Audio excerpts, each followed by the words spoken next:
السلام عليكم ورحمة الله. معكم المستشار محمد الحسيني من قناة الميزان الذهبي، وأكلمكم النهاردة عن سر زواج وطلاق ليلى فوزي وعزيز عثمان. عزيز عثمان كان يعرف ليلى فوزي من وهي صغيرة عشان كان صاحب أبوها وبيجي بيتهم كتير. مع الوقت قلبه اتعلق بالبنت اللي كبرت قدام عينيه، لكن ليلى فوزي عمرها ما فكرت إن صديق أبوها يبقى جوزها، وكانت بتناديه دايما أنكل عزيز.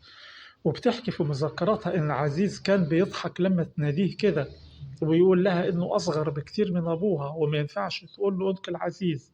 لكن أبوها كان معجب بيه عشان خفة دمه وطيبة قلبه، وفي الآخر طلب إيدها من أبوها والأب رفض في الأول، لكن عزيز فضل يلح ويقول له إنه هو متمسك بيها وإنه الأنسب ليها، لحد ما اقتنع الأب وفاجئ بنته بإنه حدد لها ميعاد كتب كتابها على صاحبه، وقال لها إن هو ده الزوج المناسب ليك. ساعتها ليلى فوزي حست بارتباك، لا هي فرحانة ولا هي حزينة، وما قدرتش ترفض، خصوصا إن ستات العيلة قالوا لها إن الشباب مش بيستحملوا المسؤولية، وإن الجواز الصحيح بيبقى من راجل ناضج زي عزيز.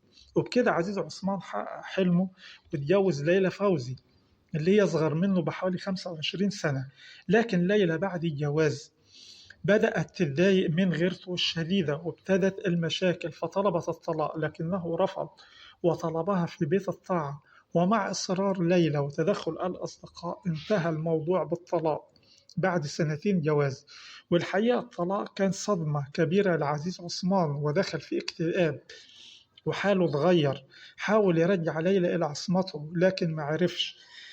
لكن اللي كسر قلبه أكتر لما عرف إنها اتجوزت أنور وجدي أول ما خلصت عدتها، والمجلات والصحافة نشرت صور جوازهم وهم يقضون شهر العسل في باريس.